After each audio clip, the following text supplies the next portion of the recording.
شهر رمضان الذي أنزل فيه القرآن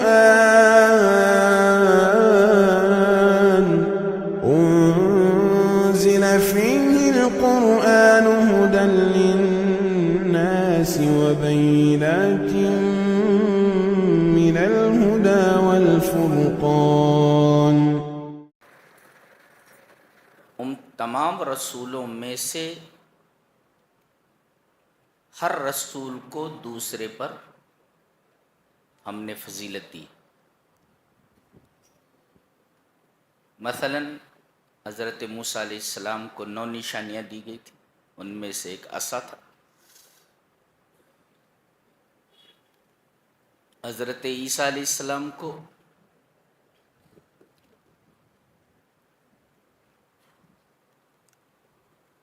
یہ معجزہ دیا گیا تھا کہ وہ اللہ کے حکم سے مردوں کو زندہ کر دیتے تھے. یہاں تمام رسولوں میں سے انہی کا نام لے کر کے ایک بات کہی گئی. حوالہ تو دیا گیا تمام رسولوں کا، لیکن نام صرف عیسیٰ علیہ السلام کا صراحتاً ذکر کیا گیا. دیکھیے، یہ قرآن حکیم، اسے سائنس تھوڑی کہہ سکتے، سائنس اس کے سامنے بونی ہے، بچہ بھی نہیں اس کے سامنے. یہ قرآن حکیم کا انداز، اس کا اسلوب، اس کی سٹائل ہے.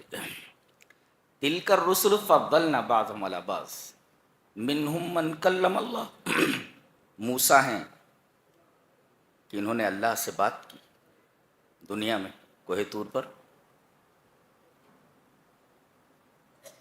ورفع بعضهم درجات،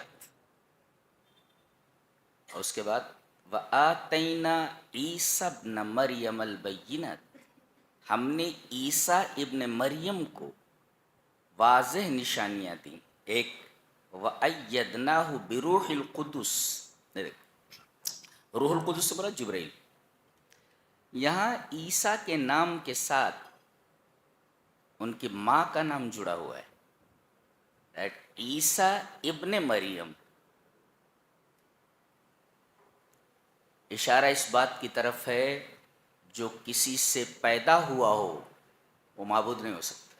ضابطہ ہے، چونکہ ان کی والدہ مریم ہے اور انہی سے وہ پیدا ہوئے، لہذا کوئی اگر انسان سے پیدا ہوا ہو لا یکون الہا، وہ معبود نہیں ہو سکتا. ضابطہ ہے. لہذا نصارہ کا رد کیا گیا کہ جو یہ کہتے ہیں کہ حضرت عیسیٰ علیہ السلام الہ ہیں یا سن آف گاڈ ہیں. دوسرے وَأَيَّدْنَاهُ بِرُوحِ الْقُدُسِ، ہم نے جبرائیل کے ذریعے ان کا سپورٹ کیا. تائید میں سپورٹ کرنا، تو سپورٹ مدد کیا. اور جو کسی کی مدد کا محتاج ہو لا یکون الہا، وہ معبود نہیں ہو سکتا.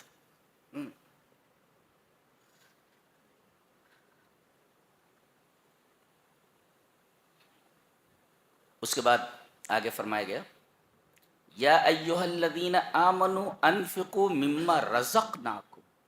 یہ بہت ہی عجیب بات ہے کہ اے ایمان والو، خرچ کرو اس چیز میں سے جو ہم نے تم کو عطا کیا ہے، یعنی جو روزی ہم نے تم کو عطا کی ہے. ایک مفسر اس پر لکھتا ہے کہ ان الانسان لا يحصل الرزق بمجرد کسبہ فالکسب هو السبب وان اللہ هو المسبب. کہ آدمی کمائی کے ذریعے رزق نہیں حاصل کر سکتا. آدمی کمائی کے ذریعے، محض کمائی کے ذریعے، کسب کے ذریعے رزق حاصل نہیں کر سکتا. کسب کرنا یہ سبب ہے، یہ سبب ہے، اور مسبب اللہ ہے. اگر وہ سبب نہ بنائے اور روزی نہ دے تو کوئی بھی سبب تمہیں روزی نہیں دے سکتا. تو یہ جو ہم سبب اختیار کرتے ہیں، ہم نے دکان کھول لی، رزق حاصل کرنے کے لیے، ہذا ہو سبب، یہ سبب ہے. لیکن آپ یہ کہیں کہ یہ دکان ہمیں روزی دیتی ہے، ہذا غلط ہے یہ. اس لیے کہ یہ دکان کھولنا یہ صرف سبب ہے روزی کے حصول کا. روزی دینے والا، مسبب، سبب کا بنانے والا اللہ ہے. یہ بڑی عجیب و غریب بات ہے یہ. لہذا جب سب کچھ دیا ہوا اسی کا ہے تو اس پر غرور کیا، اس پر ناز کیا، اس پر فخر کیا. عجیب بات. اس کے بعد یہ کہا گیا کہ خرچ کر لو اس سے پہلے کہ وہ دن آ جائے جس دن نہ کوئی خرید و فروخت ہو سکے گی، نہ کوئی دوستی کام آ سکے گی، اور نہ کوئی سفارش. دیکھیے یہاں پر سب سے پہلے خرید و فروخت لایا گیا ہے جی، جو کسب میں ہوتا ہے. خرچ کر لو. یہ خرچ کرنا کیا فائدہ دے گا آپ کو؟ نبی کریم صلی اللہ علیہ وسلم کی ایک حدیث میں ہے، اللہ کے رسول صلی اللہ علیہ وسلم نے ارشاد فرمایا کہ کل قیامت کے دن انسان فی ظل صدقتہ حتی یقضى بین الناس، لوگوں کے درمیان فیصلہ کیے جانے تک اس خوفناک گرمی میں ہر آدمی اپنے صدقے کے سائے میں ہوگا. اللہ جی، یہ خرچ کرنے کا فائدہ ہے. اگر آپ نے خرچ کیا ہے تو یہ آپ کا صدقہ سایہ بن جائے گا، اور جب تک رب تعالیٰ فیصلہ نہیں فرما دیں گے تب تک صدقہ سایہ بن کر آپ کے سروں کے اوپر موجود رہے گا، سایہ فگن رہے گا. فائدہ دیکھ رہے ہیں آپ؟ یہ فائدہ ہے. تو پہلی چیز تو یہ معلوم ہوئی کہ جو کچھ دیا ہوا وہ رب کا دیا ہوا ہے. تمہاری دکان روزی نہیں دیتی ہے، دکان یہ سبب ہے، مسبب اللہ ہے. ایک چیز یہ ذہن میں رکھو. اور دوسرے، خرچ کر لو ابھی اس سے پہلے کہ وہ دن آ جائے جہاں خرید و فروخت نہیں ہوگی.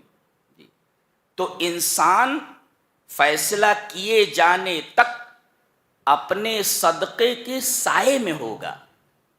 یہ صدقے کا فائدہ ہے، خرچ کرنے کا فائدہ ہے. آگے آیت الکرسی ہے، متوجہ ہو جائے میری طرف. جی، یہ سورہ بقرہ کی سب سے عظیم الشان آیا ہے، اور شیطان کو سب سے زیادہ گھبراہٹ اسی آیت سے ہوتی. اسی آیت سے. کیوں؟ اس لیے کہ اللہ تبارک و تعالیٰ کی جتنی صفتیں اس ایک آیت کریمہ میں بیان کی گئی ہیں، پورے قرآن حکیم کے کسی آیت کے اندر اتنی صفت نہیں ذکر کی گئی. چلیے دیکھتے ہیں کیا. پہلے ایک دعویٰ کیا گیا ہے، 10 جملے ہیں sir. There are 10 sentences in this آیا. کیا پہلا سنٹینس جو وہ دعویٰ ہے، بقیہ 9 sentences اس کی دلیل ہے. دعویٰ کیا ہے؟ اللہ لا الہ الا ہو، اللہ کے علاوہ کوئی معبود نہیں. یہ ہوا نفی. اس بات کیا؟ اللہ ہی معبود ہے. گویا کہ اس جملے میں نفی اور اس بات دونوں ہے. نہیں سمجھ میں آیا؟ اللہ لا الہ الا ہو، اللہ کے علاوہ کوئی معبود نہیں، یعنی اللہ کے علاوہ ساری چیزوں کے معبود ہونے کی نفی کر دی گئی، اور ساتھ ساتھ میں اس بات ہوا کہ اللہ ہی معبود ہے. جب اللہ کے علاوہ کوئی معبود نہیں ہے تو ہے کیسے ہوا؟ اللہ ہی معبود ہے. گویا کہ نفی اور اس بات دونوں ہے. ایس یا نو دو ہے. کیوں؟ وہی الوہیت کا مستحق کیوں ہے؟ وہی الہ بننے کو ڈیزرو کیوں کرتا ہے؟ مستحق کیوں ہے؟ اس کی سب سے پہلے دلیل دی گئی ایک لفظ میں، الحی. یہ سب سے بڑی چیز، اس سے بڑی کوئی دلیل موجود نہیں ہے اس کی الوہیت کی. سب سے بڑی دلیل. اور عجیب بات تو یہ ہے کہ نبی کریم صلی اللہ علیہ وسلم کا جب انتقال ہوا تو پورا مدینہ سکتے میں تھا. جو صحابی جہاں ہے وہیں رک گیا ہے. جیسے پورے مدینہ کی فضا کی سانس رک گئی ہو، لوگوں کی نہیں، فضا کی سانس رک گئی ہو، ایسا لگتا جو جہاں بیٹھا ہے وہیں بیٹھا ہوا ہے۔ صحابہ کرام پر اتنی بڑی مصیبت کبھی نہیں آئی تھی، نبی کریم صلی اللہ علیہ وسلم کا اس دنیا سے چلے جانا، یہ ان کے لیے سب سے بڑے دکھ کی بات تھی۔ یہاں تک کہ حضرت عمر رضی اللہ تعالیٰ عنہ جیسا جلیل القدر صحابی اپنے ہوش و حواس کھو بیٹھا، اور انہوں نے کہہ دیا کوئی اگر یہ کہے گا کہ نبی کریم صلی اللہ علیہ وسلم مر چکے ہیں پھر گردن مار دوں گا، جبکہ حقیقت یہی تھی کہ نبی کریم صلی اللہ علیہ وسلم اس دنیا سے جا چکے ہیں۔ حضرت صدیق موجود نہیں تھے، وہ آئے اور آتے ہی نبی کریم صلی اللہ علیہ وسلم کی پیشانی پر بوسہ دیا، اور اس کے بعد دیکھا کہ حضرت عمر کیا تقریر کر رہے ہیں، کہا کہ اجلس یا عمر، عمر بیٹھ جاؤ، فابا ان یجلس، انہوں نے کہا نہیں بیٹھتا، فابا ان یجلس، انہوں نے کہا نہیں بیٹھتا میں۔ اب دیکھا کہ یہ بیٹھ نہیں رہے، 3 مرتبہ کہنے کے بعد بھی، تو انہوں نے اپنی تقریر شروع کر دی۔ تقریر دیکھو، لوگوں سے حضرت عمر کیا کہہ رہے ہیں کہ نبی کریم صلی اللہ علیہ وسلم کو موت نہیں آئی۔ حضرت صدیق نے تقریر یہیں سے شروع کی، ایھا الناس من کان منکم یعبد محمدا فإن محمدا قد مات، سنو اے لوگو، تم میں سے جو محمد کی عبادت کرتا تھا صلی اللہ علیہ وسلم، سمجھ لو کہ محمد صلی اللہ علیہ وسلم مر چکے ہیں، he has died، مر چکے ہیں۔ وَمَنْ كَانَ مِنْكُمْ يَعْبُدُ اللَّهَ فَإِنَّ اللَّهَ حَيٌّ لَا يَمُوتُ، یہ حدیث کے الفاظ ہیں، اور جو تم میں سے اللہ کی عبادت کرتا تھا جان لے کہ اللہ حی ہے، زندہ ہے، لا یموت، اسے موت نہیں آتی۔ اللہ، گویا کہ الوہیت کی سب سے بڑی دلیل زندہ ہونا ہے، اور خالی زندہ نہیں کہا گیا، جیسے انگریزی میں دی ہوتا ہے، دی، جس کو ہم لوگ دا پڑھتے ہیں، دا، تو یہ وہاں آتا ہے جہاں خصوصیت ظاہر کرنا، اور اے جہاں آتا ہے وہاں یہ بتانا مقصود ہوتا ہے کہ وہ چیز مخصوص نہیں ہے، متعین نہیں، کوئی بھی ہو سکتا ہے۔ I have seen a boy، میں نے ایک لڑکے کو دیکھا ہے، دیکھو لڑکا کوئی بھی ہو سکتا ہے، لیکن میں کہوں I have seen the boy who was running on the road، دیکھیں the boy کون، وہ مخصوص ہے جو روڈ کے اوپر دوڑ رہا تھا، یعنی اب تمام لڑکے مراد نہیں ہیں، وہ ایک لڑکا مراد ہے۔ تو اب دیکھیں یہاں پر جیسے انگریزی میں دی ہوتا ہے، ایسے ہی عربی میں الف لام ہوتا ہے، تو حی مانے زندہ، خالی حی نہیں، وہ الحی ہے، یہ الف لام داخل ہے اس پر۔ الف لام داخل ہونے کا مطلب یہ ہے کہ لم تسبق بعدم، لم یتقدمها العدم، اس کے پہلے نتھنگنس نہیں ہے۔ بھائی انسان کیا ہے، پہلے نتھنگ تھا نا، اللہ نے ارشاد فرمایا هل اتى على الانسان حين من الدهر لم يكن شيئا مذكورا، کچھ نہیں تھا، وہ عدم میں تھا، نتھنگنس، یعنی ان دا ڈارکنیس آف نتھنگنس، عدم کے اندھیروں میں تھا، اور اللہ تبارک تعالیٰ نے نتھنگ سے اسے سم تھنگ کیا۔ لیکن اللہ ایسا نہیں ہے کہ اس کے پہلے عدم ہو، نتھنگنس ہو، بالکل نہیں۔ الحی ہمیشہ سے زندہ ہے، ہمیشہ سے زندہ ہے، وہ الحی ہے۔ اچھا، اور اس نقطے کو حضرت صدیق اکبر نے جس طرح سمجھا ہے، کمال ہے۔ اللہ تبارک و تعالیٰ نے صحابہ کرام کو اور بطور خاص حضرت صدیق اکبر کو کیا علم عطا فرمایا تھا، یہ دلیل دے رہے ہیں۔ تم یہ سمجھ رہے ہو کہ نبی کریم صلی اللہ علیہ وسلم موت سے ہمکنار نہیں ہوئے؟ جان لو تم میں سے جو محمد کی عبادت کرتا تھا، محمد صلی اللہ علیہ وسلم موت سے ہمکنار ہو چکے، اور تم میں سے جو اللہ کی عبادت کرتا تھا جان لے فَإِنَّ اللَّهَ حَيٌّ لَا يَمُوتُ، وہی دلیل دی گئی۔ اللہ لا الہ الا ہو، اللہ ہی معبود ہے، کیوں؟ الحی، اس لیے کہ وہ زندہ ہے۔ رد ہو گیا جو لوگ زندگی پا کر موت سے ہمکنار ہو جائیں، قبروں میں چلے جائیں، چھپ جائیں، وہ معبود نہیں ہو سکتے۔ جی، قبر پرستی کی رد یہاں موجود، قبر پرستی کا رد موجود ہے۔ الحی. اچھا سوال یہ پیدا ہوا کہ یہ زندہ ہے، کبھی مر جائے گا؟ تو القیوم سے اس کا جواب دیا گیا لا لا، یہ کبھی مرے گا نہیں. قائم، قیوم، قیوم مبالغے کا صیغہ ہے، یہ خود قائم ہے، کبھی اس کو موت نہیں آئے گی. لا یموت، گویا کہ القیوم کی تشریح اگر کی جائے تو قرآن حکیم کی زبان میں لا یموت ہے، اسے موت نہیں آئے گی. الحی، سوال پیدا ہوا یہ زندہ ہے، کبھی اسے موت آئے گی؟ جواب دیا گیا قیوم، یہ قائم ہے، اے لا یموت، اسے موت نہیں آتی.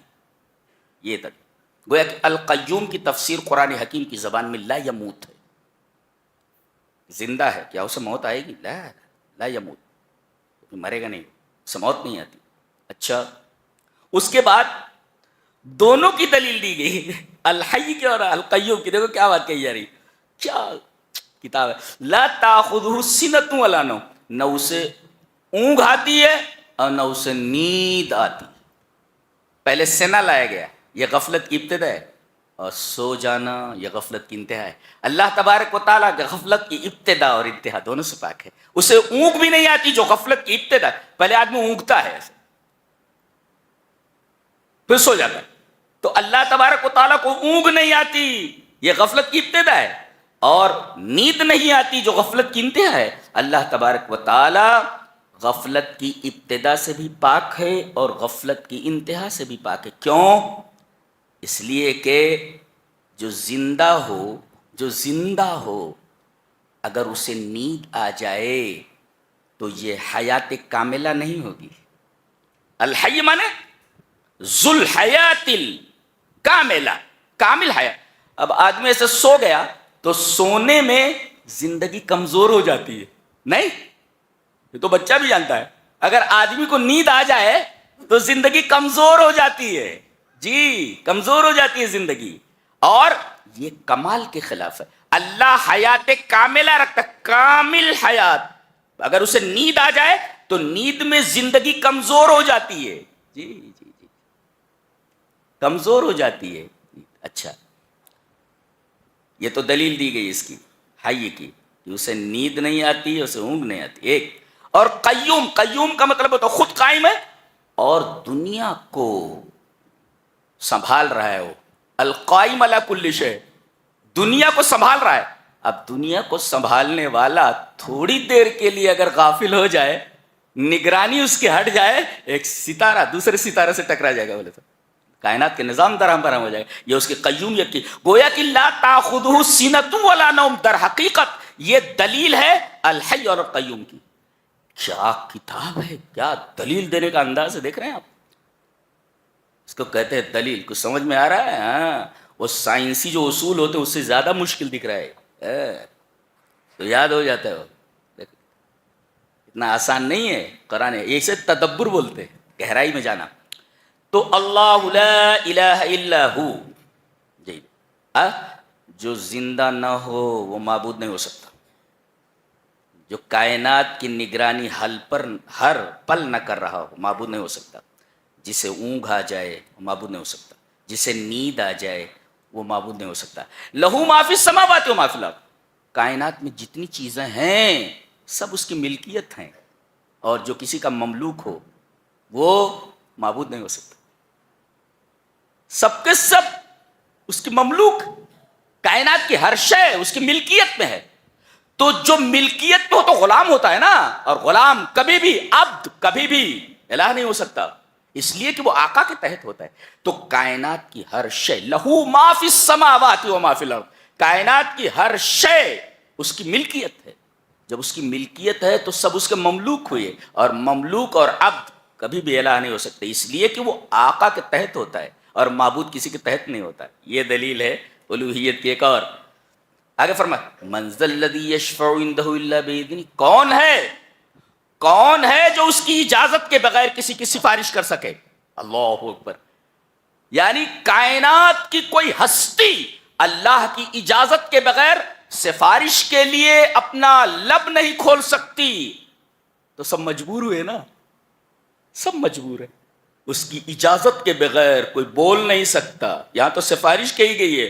سورہ نبا میں کہا گیا لا یتکلمون الا من اذن له الرحمن. سفارش تو دور کی بات ہے، بولنے کی اجازت نہیں ہے. اگر وہ اجازت نہ دے تو بول نہیں سکتے. یہاں تو سفارش کی بات کہی، وہاں بولنے کی نفی ہے. جب تک اجازت نہ دے لب نہیں کھولنا، بولے لب نہیں کھولنا. فرشتے کھڑے ہیں، روح الامین کھڑے ہیں، سب کانپ رہے ہیں. اللہ اکبر. یہ ہمارے رب کی عظمت ہے جو اس سے معلوم ہوتی. تو جو اللہ کی اجازت کا محتاج ہو بولنے کے لیے، وہ کہاں معبود ہو سکتا ہے؟ کسی کی سفارش نہ کر سکے، اس کی اجازت کے بغیر اس کی اجازت کا محتاج ہو، وہ معبود کیسے ہو سکتا ہے؟ تو جو حی نہ ہو معبود نہیں ہو سکتا، جو القیوم نہ ہو معبود نہیں ہو سکتا، جسے اونگ آ جائے وہ معبود نہیں ہو سکتا، جسے نیند آ جائے اسے وہ معبود نہیں ہو سکتا، اور جو کسی کی ملکیت میں ہو وہ معبود نہیں ہو سکتا، اور جو کسی کی سفارش کرنے کے لیے کسی کا محتاج ہو وہ معبود نہیں ہو سکتا. یعلم ما بین ایدیہم وما خلفہم. غور سے دیکھو، اللہ جانتا ہے جو کچھ ان کے آگے ہے، جو کچھ ان کے پیچھے. اللہ کو انسان کا ماضی بھی معلوم ہے، پاسٹ کیا ہے تیرا، کن کن راستوں سے گزرے ہو، تو کن کن گلیوں سے گزرے ہو، ہم کو معلوم ہے. ہم کو معلوم ہے. انسان کا پاسٹ معلوم ہے، انسان کا پریزنٹ معلوم ہے جی، اور انسان کا فیوچر معلوم ہے، مستقبل موجود ہے. ماضی، حال، مستقبل سب کا علم اسے ہے. اور جو چیز ہونے والی ہے اس کا بھی علم رکھتا ہے، اور جو چیز نہیں ہوئی اگر ہوتی تو کیسی ہوتی اس کا بھی اسے علم ہے. جو چیز نہیں ہوئی اگر ہوتی تو کیسی ہوتی اس کا بھی علم اسے ہے. اللہ، یہ علم، اس کا علم کامل. اس کے علاوہ تمام انسانوں کا علم علم ناقص ہے.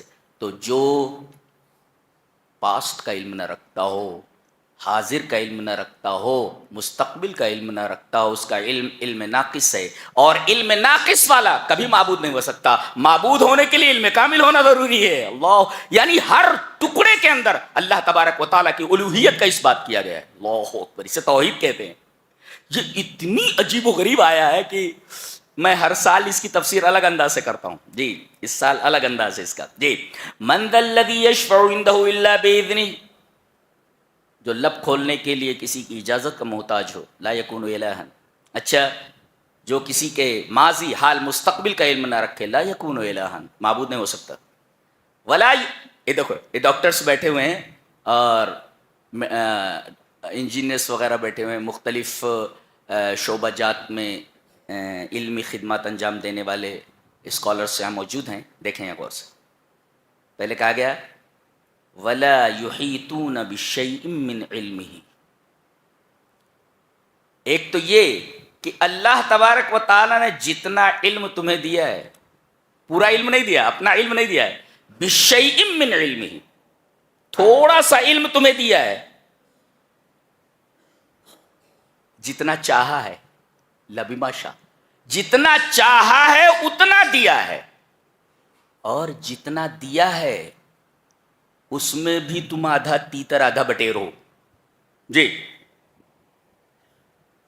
کسی ہارٹ اسپیشلسٹ سے بات کرو کہ تو نے ہارٹ پر، ہارٹ ڈیزیزز پر تم نے اسپیشلائزیشن کیا ہے کیا؟ ہارٹ کے تمام زاویوں پر تمہارا احاطہ ہے؟ ریفر کر دیتا ہے، اسے امریکہ لے جاؤ. نہیں سمجھ میں آ رہا ہے، نہیں سمجھ میں آ رہا ہے.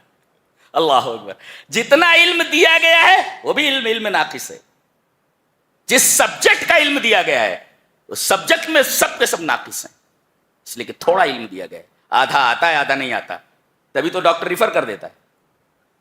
بہت سارے ڈاکٹر ایسے چاول دے کے پڑھے ہوئے ہیں، وہ پیسہ لے لیتے اس کے بعد ہاں کیس خراب ہو گیا آگے لے جاؤ. یہ چاول دے کر پڑھنے والے لوگ جی جی خطرناک ہوتے ہیں.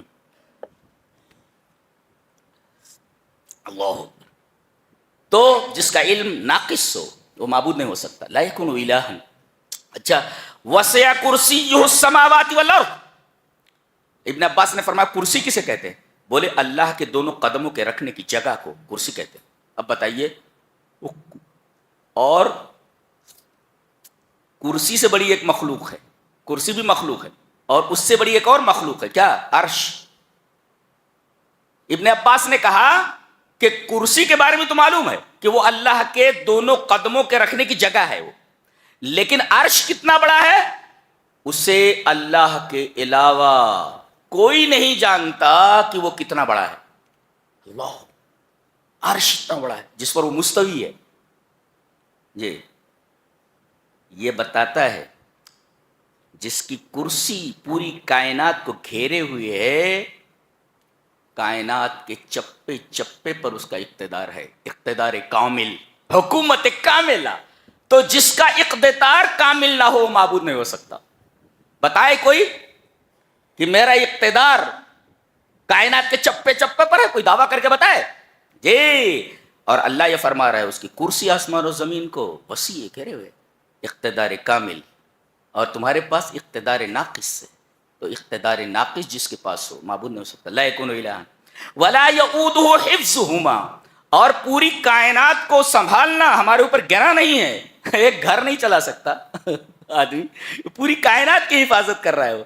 جو ایک گھر نہ چلا سکے پوری کائنات کی کیا حفاظت کرے گا؟ جو کائنات کی حفاظت نہ کر سکے معبود نہیں ہو سکتا۔ اور وہو العلی العظیم، العلو الارتفاع فوق کل شیء، ہر چیز سے اوپر ہے، ہر چیز سے اوپر ہے، جو ہر چیز سے اوپر نہ ہو وہ معبود نہیں ہو سکتا۔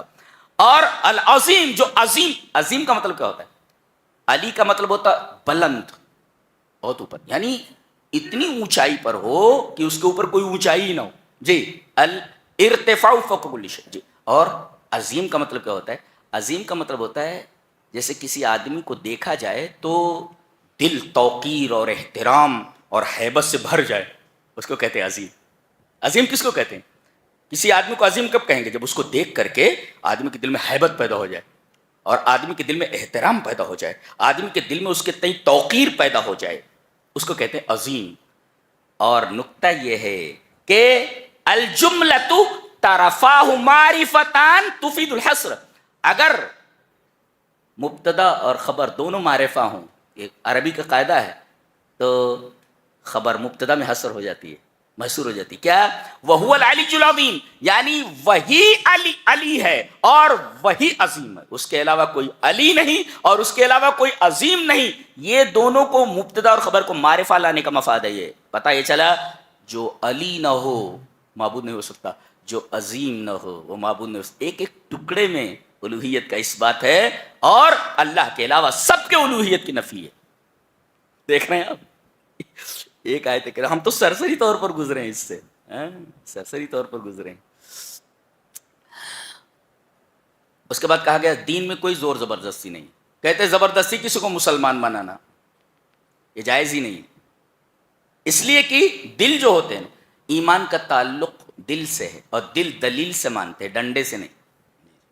دل دلیل سے مانتے ہیں، ڈنڈے سے نہیں، لہذا زور زبردستی کا سوال ہی پیدا نہیں ہوتا۔ لا اکراہ فی الدین، دین میں کوئی زور زبردستی نہیں۔ اس کے بعد ایک بات کہی گئی، فمن یکفر بالطاغوت، جو طاغوت کا انکار کرے۔ ما هو الطاغوت؟ طاغوت کسے کہتے ہیں؟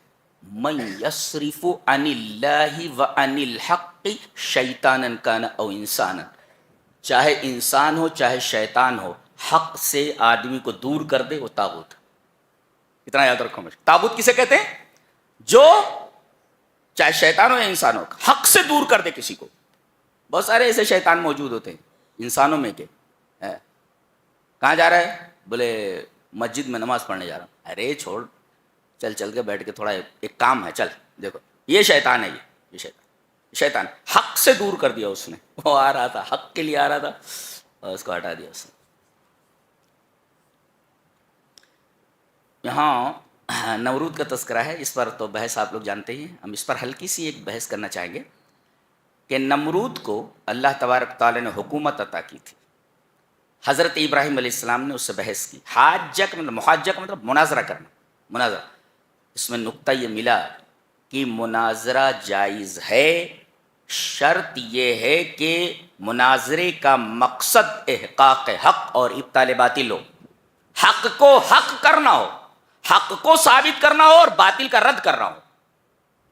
صرف ایک دوسرے کے اوپر فوقیت جتانے کے لیے اگر مناظرہ ہے تو اس طریقے کا مناظرہ جائز نہیں. اگر حق کی تلاش کے لیے مناظرہ ہو رہا ہے یہ مناظرہ جائز ہے. اچھا، ایک تو یہ بات ہوئی، اس لیے کہ حاجہ کا لفظ ہے اور اس پر تنقید نہیں کی گئی، اس کا مطلب جائز ہے مناظرہ کرنا.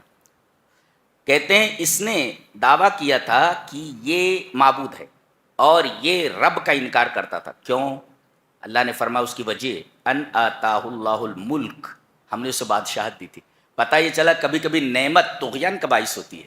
جی، اسے حکومت عطا کی گئی، اس نے اللہ کا انکار کر دیا. بہت سارے لوگ ایسے ہیں کہ انہیں اللہ تبارک تعالیٰ نے نعمتیں عطا کی اور وہ سرکشی میں مبتلا ہو گئے. اللہ، تو کبھی کبھی نعمتیں سرکشی کا باعث ہوتی ہیں، سبب للطغیان، سرکشی کا باعث بن جاتی ہیں. بڑی خطرناک بات ہے. اب آگے سانس روک کر سنیں آگے بس. او کالذی مر علی قریۃ وہی خاویۃ علی عروشہا. ایک صاحب ہیں، کوئی کہتے ہیں کہ حزقیل علیہ السلام ہیں، کوئی کہتے ہیں کوئی اور نبی تھے، نام نہیں بتایا گیا. بہرحال وہ ایک بستی سے گزرے، قریہ میں اس بستی چھاؤن، وہاں سے گزرے، دیکھا کہ پوری بستی اپنے ٹٹیوں کے اوپر ڈھئی ہوئی ہے، گری ہوئی، ٹوٹے ہوئے گھر موجود ہیں، مکینوں کا پتہ نہیں، ویرانی ہے چاروں طرف، دور دور تک کہیں کوئی آبادی نہیں ہے. اچھا، کھڑے ہو گئے. قال انا یحیی ہذہ اللہ بعد موتہا. ان بستی والوں کے مرنے کے بعد انہیں کون زندہ کرے گا، کیسے زندہ کرے گا؟ یہ دیکھو یہ سوال ہے. اللہ تعالیٰ نے کہا اچھا یہ معاملہ ہم تمہیں کے اوپر ڈالتے، تمہیں کو موت دے دیتے ہیں. یہ تجربہ تم کرنا چاہ رہے ہو نا، تو یہ تجربہ تمہیں ہم دکھا دیتے ہیں. اللہ کو تجربے کی ضرورت نہیں، انہیں کو. فاماتہ اللہ 100 عام، 100 سال کے لیے مار دیا ان کو، 100 سال مرے پڑے رہے. اچھا، ان کے ساتھ اور کیا ہے؟ ان کے ساتھ ان کا گدھا ہے، جی، حمار. حمار، حمار مینس ڈونکی. ہاں، یہ شاید 3 Ds سے مشہور ہے نا. اب تو ڈسٹ وغیرہ نہیں ہے، D for dust, D for donkey اور ڈی فار ڈاکٹر. تو اب تو سڑکیں وغیرہ دیکھا میں نے، اچھی ہو گئی. بہرحال حمار، حمار مینس ڈونکی، گدھا. یہ گدھا بھی ہے. 100 سال میں وہ گدھا جو ہے سڑ گل کر کے تقریباً مٹی ہو چکا تھا. اللہ تبارک تعالیٰ نے اس سے نشان باقی رکھا علامت کے لیے، ورنہ 100 سال وہ مٹی بھی نہیں بچتی تھی. تو گدھا مرا پڑا ہے، سڑ گیا پورا. اچھا، فانظر الی طعامک و شرابک، کھانا اور پانی، ٹفن ہے وہ بھی وہاں ہے. گدھا مرا پڑا ہے، وہ سڑ گل کر کے مٹی تک ہو گیا ہے، اور کھانا ٹفن میں رکھا ہوا ہے. اور یہ سڑے گلے نہیں، صرف مر گئے ہیں. اب ان کو اٹھایا گیا 100 سال کے بعد، پوچھا گیا کم لبست، کتنی دیر تک ٹھہرے رہے؟ بولے قال لبست یوما و بعض یوم، ایک دن یا دن کا کوئی حصہ. 100 سال گزرنے کے بعد بول رہے ہیں ایک دن یا دن کا کوئی حصہ. اللہ نے فرمایا بل لبست 100 عام، 100 سال تک پڑے رہے ہو تم یہاں. فانظر الی طعامک و شرابک لم یتسنہ، ٹفن کو دیکھو ویسے کا ویسا رکھا ہوا ہے. اللہ، گدھے کو دیکھو سڑ گل گیا ہے، اور تم سڑے گلے نہیں ہو، تم کو زندہ کیا ہے ابھی ہم نے. اللہ دیکھا. ایک سائنسداں گزرا ہے البرٹ آئنسٹائن، اس کا ایک نظریہ ہے تھیوری آف ریلیٹیوٹی، نظریہ اضافیت. نظریہ اضافیت کا خلاصہ یہ ہے کہ ٹائم جو ہے کائنات میں ایکول نہیں ہوتا. کہیں ٹائم کی رفتار جو ہوتی ہے کم ہوتی ہے اور کہیں زیادہ ہوتی ہے. اور اس میں 3 چیزیں ہوتی ہیں. اگر کوئی آدمی نور کی رفتار سے سفر کر رہا ہو، نوری رفتار سے سفر کر رہا ہو، اس کی رفتار ویسی ہو جیسے لائٹ کی رفتار ہوتی ہے، تو نوری رفتار سے کوئی سفر کر رہا ہو تو وقت کی رفتار سست ہو جاتی ہے، دھیمی ہو جاتی ہے. ایک. اور دوسرے، وقت لمبا ہو جاتا ہے، وقت لمبا ہو جاتا ہے. اور تیسرے جو ماس ہے، ماس بڑھ جاتا ہے. ماس کسے بولتے ہیں؟ W/G. اگر گریوٹی سے ویٹ کو تقسیم کر دیا جائے equal to mass. And what is weight? Weight is equal to mg. یعنی ماس